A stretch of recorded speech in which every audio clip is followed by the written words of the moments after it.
Bonjour tout le monde, on arrive au troisième chapitre dans lequel on va détailler la chronologie absolue. On a dit que pour repérer un événement passé, on peut le situer par rapport à un autre, c'est-à-dire établir sa chronologie relative. Dans ce cas, je fais la chronologie relative d'un événement géologique par rapport à un autre. Ou bien indiquer la date à laquelle elle s'est produite, c'est-à-dire établir sa chronologie absolue. Et on a donné l'exemple des mammifères qui sont apparus il y a 200 millions d'années. Vous voyez là, on a donné un âge chiffré en millions d'années. La chronologie relative se base soit sur les méthodes physiques, ça on l'a déjà vu, c'est-à-dire les principes de la stratigraphie, par exemple la superposition, le recoupement, soit sur les méthodes paléontologiques, c'est-à-dire on se base sur le contenu fossilifère des scieries pour faire une chronologie relative.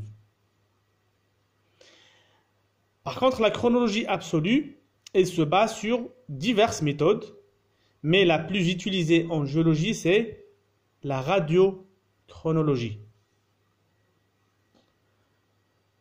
La chronologie absolue, elle a pour but de mesurer des durées des phénomènes géologiques et aussi des objets géologiques, par exemple une roche, un minéral, grâce à des techniques qui s'appuient sur la désintégration radioactive d'isotopes de certains éléments chimiques. C'est-à-dire que la chronologie absolue, ici c'est la radiochronologie, elle se base sur la loi de la désintégration radioactive des isotopes. Voilà. Donc la radiochronologie, c'est la méthode de datation absolue la plus utilisée en géologie. C'est une méthode physique qui analyse des phénomènes irréversibles qui se traduisent par la transformation d'un élément radioactif en élément stable. La radiochronologie, elle se base sur la loi de la désintégration radioactive des isotopes, qui est bien sûr un phénomène irréversible dans le temps. Donc, c'est un phénomène qui est irréversible dans le temps et elle se traduit par la transformation d'un élément chimique radioactif en élément stable. Vous voyez donc, un élément radioactif, c'est un élément instable et qui se désintègre pour chercher sa stabilité. Et vers la fin, il va nous donner un élément qui est stable. On va voir quelques rappels fondamentaux que vous avez déjà vus, je pense, en physique nucléaire. On commence par la structure atomique, la structure de l'atome. Comme vous le savez bien, un atome, il est constitué d'un noyau.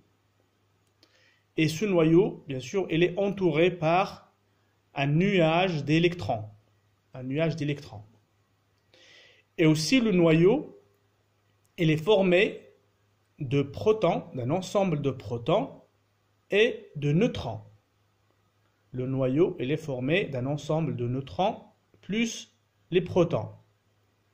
La charge du noyau, qui a une charge positive, avec la charge négative des électrons. Bien sûr, pourquoi le noyau il a une charge positive? Tout simplement parce que les protons, ils ont une charge positive, mais les neutrons, ils n'ont pas de charge, donc ils sont neutres. Donc le noyau, il a une charge positive, et les électrons, ils ont une charge négative. Et bien sûr, chaque élément chimique, on lui donne un symbole sous forme d'un X, A, Z. Bien sûr, le X, c'est le symbole de l'élément chimique. Le Z, c'est le nombre de charges, ou bien le numéro atomique. C'est le nombre de protons présents dans le noyau. Le Z, il représente le nombre de protons dans le noyau. Et le A, c'est le nombre de nucléons. Le A, c'est le nombre de nucléons, appelé aussi nombre de masse. Le nombre de masse. Donc, et bien sûr, les neutrons. Le N, c'est le nombre de neutrons qui est égal au nombre, ou bien nombre de masse, moins le numéro atomique, 1 moins Z. Voilà, c'est le nombre de neutrons qui existe dans le noyau.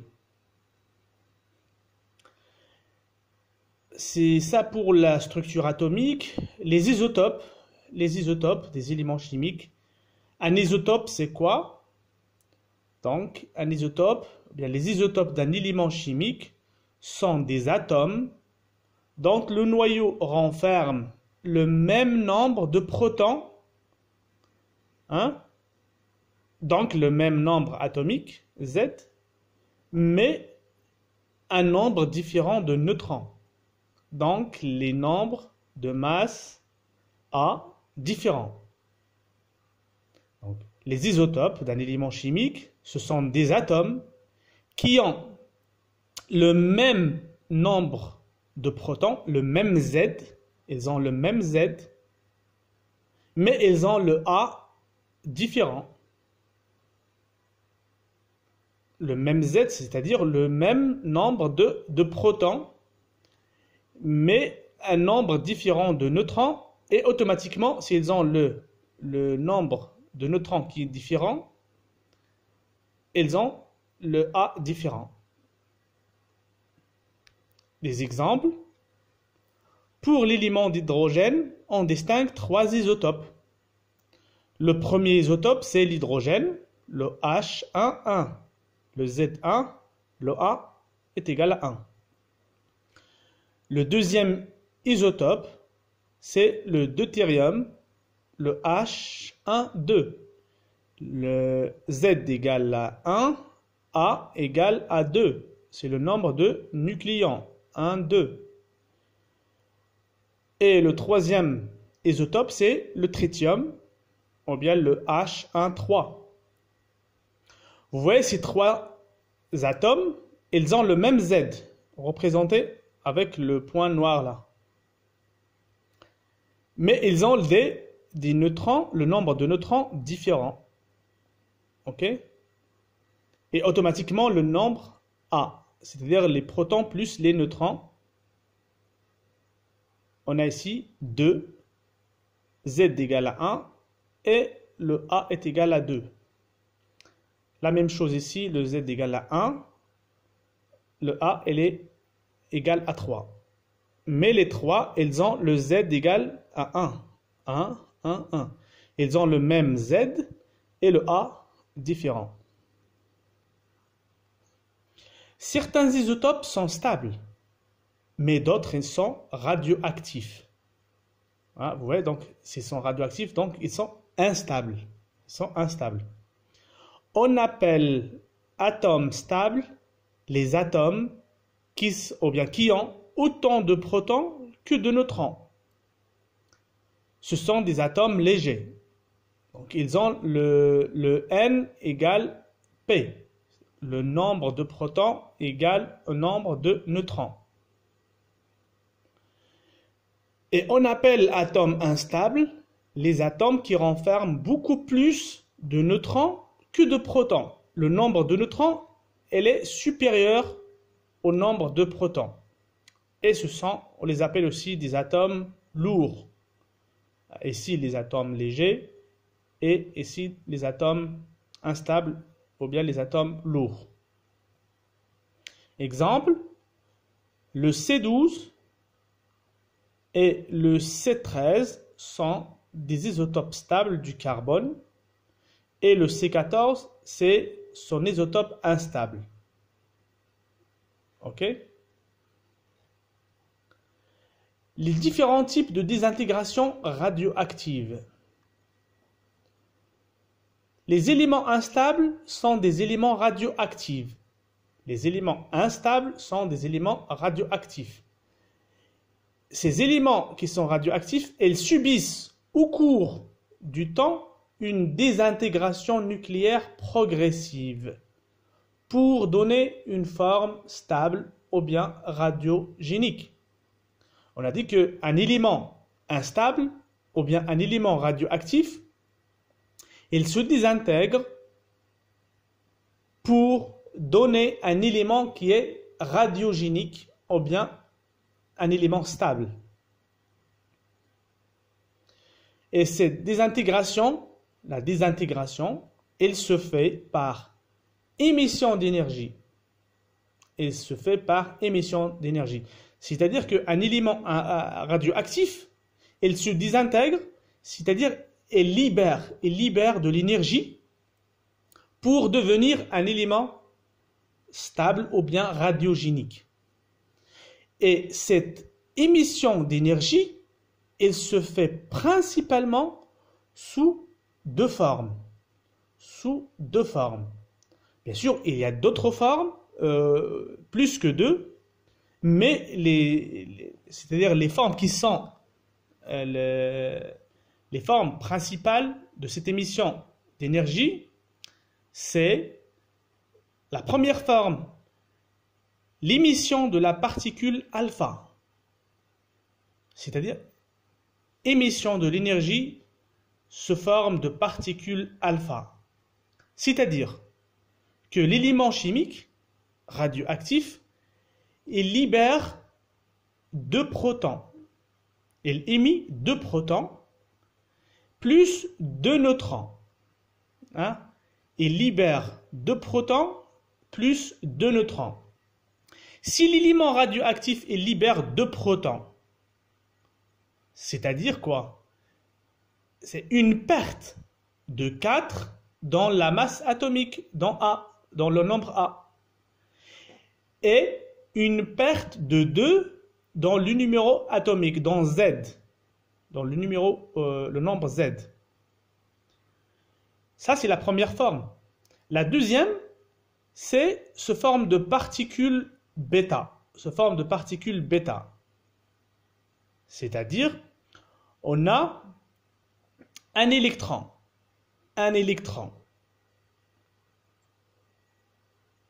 Donc, dans ce cas, on a un gain de 1 dans le numéro atomique, dans le Z, mais on n'a pas de perte dans le nombre de masse.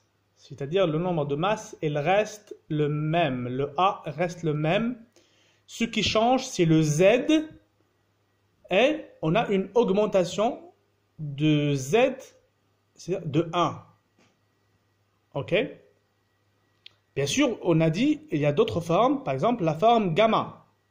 Mais elle n'est pas citée ici, tout simplement parce que les deux formes principales d'émission d'énergie, c'est la particule alpha et aussi la particule bêta. Exemple, l'uranium 238 qui se désintègre pour donner le plan 206. Et cette désintégration, elle se fait par émission de 8 alpha et l'émission de 6 particules bêta. Donc si vous faites le calcul, la masse atomique qui était 238, elle va devenir 206. Et le numéro atomique Z, au début c'était 92, elle va devenir 82. Un deuxième exemple, le rubidium 87 qui va se désintégrer pour donner le strontium 87 plus la particule bêta. Vous voyez ici le nombre de masses A est le même. La loi de la radioactivité. Un élément P, ou bien pair, radioactif, se désintègre progressivement en élément F, c'est-à-dire un élément fils. Cette désintégration, on veut la représenter graphiquement. Donc elle se fait comme suit. On a ici en noir la courbe qui représente le nombre d'éléments pairs, et la courbe en orange, elle représente l'évolution du nombre de l'élément fils. Et vous voyez que au cours du temps, on a la diminution de nombre d'éléments pairs qui se désintègrent et l'augmentation du nombre de l'élément fils. Et bien sûr, cette opération elle se fait proportionnellement. Diminution du nombre d'éléments pairs, augmentation du nombre d'éléments fils. La proportion d'atomes pairs qui se désintègrent pendant chaque unité de temps dt, elle est toujours la même. La proportion d'atomes pairs qui se désintègrent pendant chaque unité de temps dt, elle est toujours la même. Vous voyez, on l'a représenté sur le graphique par grand T. L'unité de temps, c'est grand T. Ici, c'était 0, puis T, puis 2T, 3T. Donc, à chaque fois, on ajoute l'unité T. Donc, la proportion d'atomes, le pourcentage d'atomes qui se désintègrent au cours de chaque unité T, elle est toujours la même. Elle est toujours la même. Le nombre d'atomes pairs se désintégrant diminue de manière continue en même temps que le nombre d'atomes fils augmente proportionnellement. Ça, on l'a déjà dit. AT est égal à grand T. Ici, si vous regardez, on a commencé par combien d'atomes pairs? 16. 16 atomes pairs. Et regardez, à l'instant T, il ne reste plus que 8 isotopes noirs, c'est-à-dire les atomes pairs. Mais on a la production de 8 atomes fils. Donc, combien d'atomes, si on veut la proportion de nombre d'atomes pairs qui sont désintégrés au cours de l'unité depuis T0 jusqu'à grand T. C'est 50%. 50%, c'est-à-dire la moitié. La moitié. Le départ, c'était avec 16 atomes pairs, mais à T est égal à grand T, on a 8 atomes pairs plus 8 atomes fils. C'est la moitié. Donc, toujours, pendant chaque unité T égale à grand T, on a toujours, c'est la moitié de l'élément, ou bien c'est la moitié des atomes pairs qui se désintègrent. Ok? Voilà. AT égale à 2T, et il ne reste plus que 4 noirs pour 12 jaunes. Donc on a commencé ici par quoi? 8 atomes pairs. Et en arrivant à T égale à 2T, on a la moitié de ces atomes qui se désintègrent. AT égale à 3T et il ne reste plus que 2 noirs pour 14 jaunes. Et AT égale à 4T et il ne reste plus que 1 noir pour 15 jaunes. À chaque fois, c'est la moitié. Donc, c'est pour cela on a dit que la proportion d'atomes pairs qui se désintègrent au cours d'une unité de temps dt, c'est toujours la même. C'est toujours la même. Donc, vous remarquez, on est parti d'un système à 16 éléments isotopiques et il y en a toujours 16 dans le système. Toujours ces 16 éléments dans le système. On dit que le système il est clos ou bien il est fermé. Ça veut dire quoi? Ça veut dire qu'il n'y a pas d'apport extérieur ou de perte. Il n'y a pas d'apport et il n'y a pas de perte. Le système il est clos ou bien il est fermé. Donc, la désintégration de l'élément P, l'élément pair, il suit une loi. Il suit une loi qui est exponentielle exprimée par une équation qui décrit le changement dp, le changement dans le nombre d'éléments pairs par intervalle de temps dt, par unité de temps. Donc, la loi de la radioactivité, c'est-à-dire la désintégration d'un élément radioactif, elle suit une loi. Et cette loi, elle est exponentielle. Elle est exponentielle.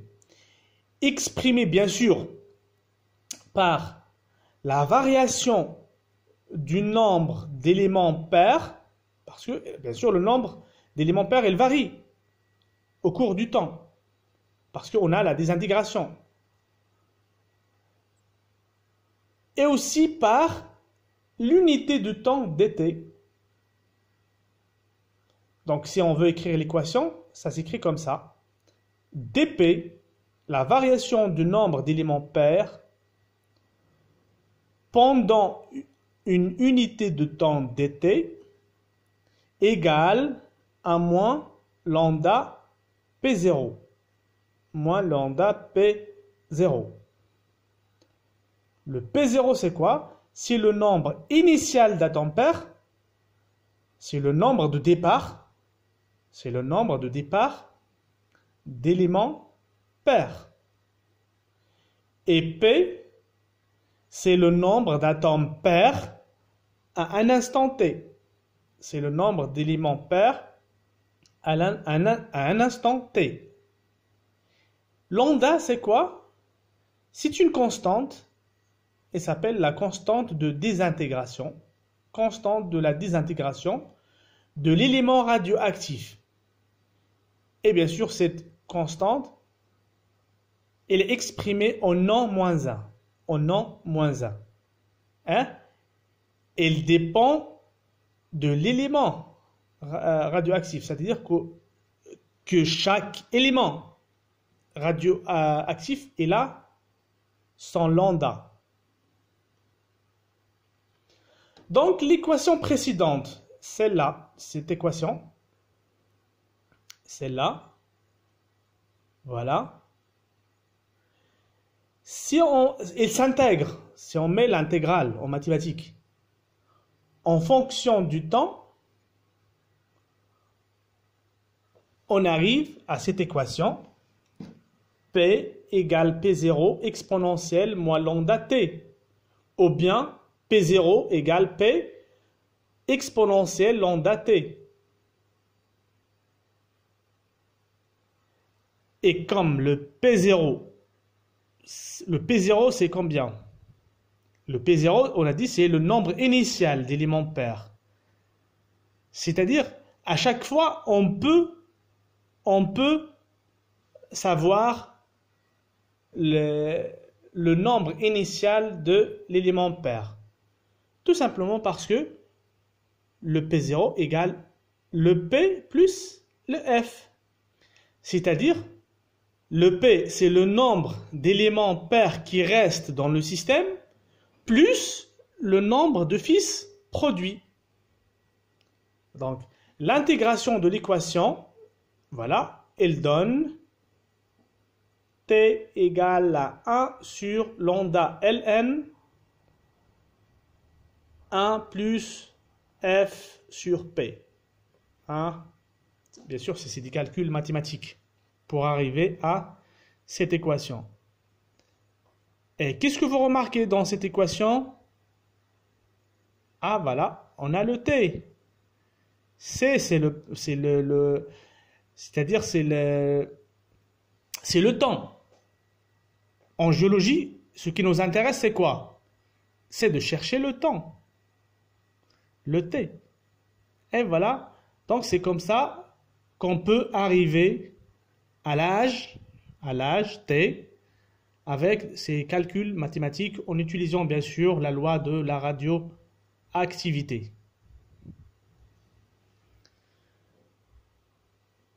Voilà, chaque élément radioactif, il est caractérisé par sa période ou le demi-vie, grand T.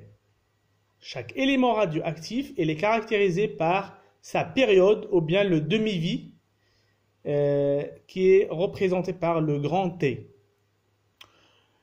Et c'est quoi la période ou bien c'est quoi le demi-vie d'un élément radioactif? Donc c'est le temps au bout de laquelle, ou bien c'est le temps au bout duquel la moitié de l'élément pair P s'est désintégré. Donc c'est la durée au bout de laquelle la moitié, c'est-à-dire 50% de l'élément pair s'est désintégré. Chaque élément radioactif est là sa période, ou bien son demi-vie. C'est-à-dire c'est le P0 sur 2. Le P0, c'est le nombre initial d'éléments pairs sur 2, c'est-à-dire la moitié, égale à P0 exponentielle 1 moins lambda T. Et à partir de cette équation, on peut calculer le lambda, la constante de désintégration, qui est égale à ln 2 sur T. Vous voyez là qu'on peut calculer aussi cette constante. Et on a dit que chaque élément est là sa constante de désintégration. On a ici des exemples des périodes de quelques couples d'isotopes. Le premier exemple, c'est le rubidium qui se désintègre pour donner le strontium. La période de ce couple, ou bien le demi-vie, c'est de l'ordre de 48 milliards 600 millions d'années. Le deuxième exemple, c'est le thorium qui se désintègre en plomb. Le T de ce couple, c'est de l'ordre de 14 milliards d'années. C'est-à-dire que pour que la moitié, si on commence par exemple de 100 atomes de thorium, pour que la moitié, c'est-à-dire 50 atomes de thorium, se désintègrent en plomb, il nous faut 14 milliards d'années. Troisième exemple, le potassium qui se désintègre en argon. Le demi-vie, il est de l'ordre de 8 milliards 400 millions d'années. L'uranium qui se désintègre vers le plomb. Et il est de l'ordre, le T, ou bien le demi-vie, il est de l'ordre de 4 milliards 500 millions d'années. Voilà un autre exemple, le C14, le carbone 14, qui se désintègre vers l'azote et le demi-vie, il est de l'ordre de 5730 années. Vous voyez là, donc le demi-vie du carbone 14 par rapport aux autres couples, voilà, elle est très petite. Elle est très petite. C'est pour cela on utilise ce couple carbone 14, azote 14 pour dater les éléments géologiques qui sont très récents. Hein? Lorsque je dis très récent, je parle bien sûr sur l'échelle des temps en géologie.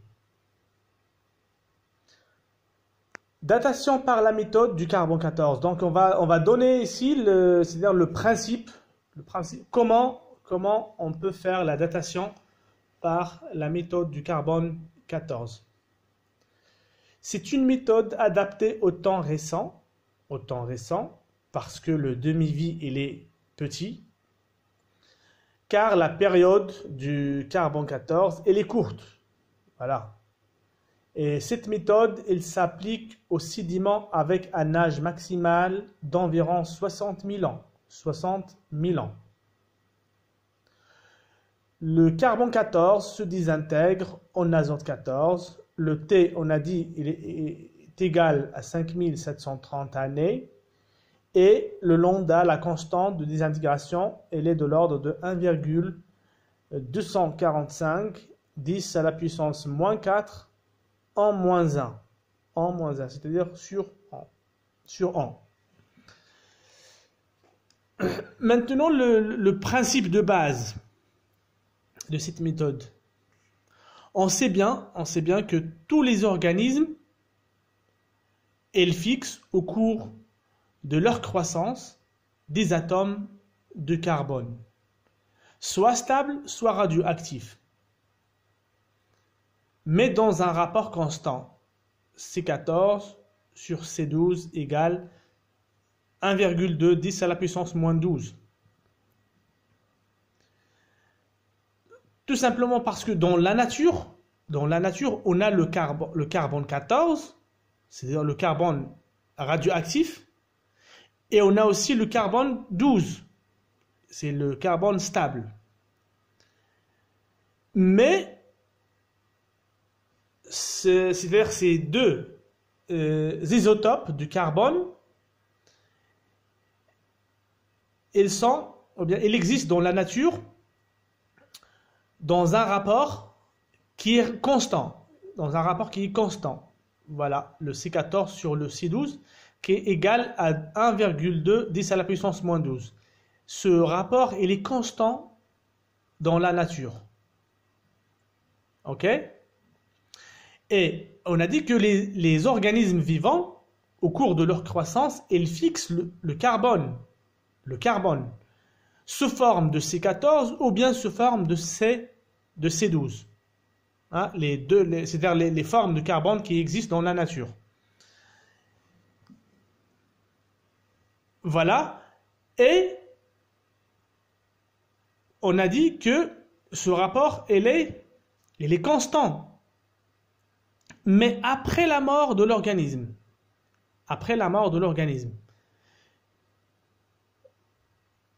on n'a plus de renouvellement du carbone. C'est-à-dire le phénomène de la fixation du carbone, il s'arrête. Après la mort de l'organisme, la fixation du carbone, il s'arrête.